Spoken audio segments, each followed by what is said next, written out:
Hey guys, my name is Elijah, and in this tutorial I will show you how to remove board members in Trello. So this is very simple, just follow my steps.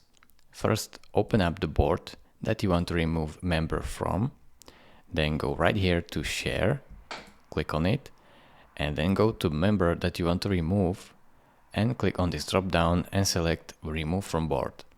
If you don't see it here, you have many members, just search for him right here, enter their email address or name. So simply click drop down, remove from board, and then confirm with remove right here.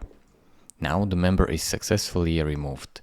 It is really this simple. Thank you for watching. If this video was helpful to you, consider subscribing and liking this video, and I will see you in the next tutorial. Bye bye.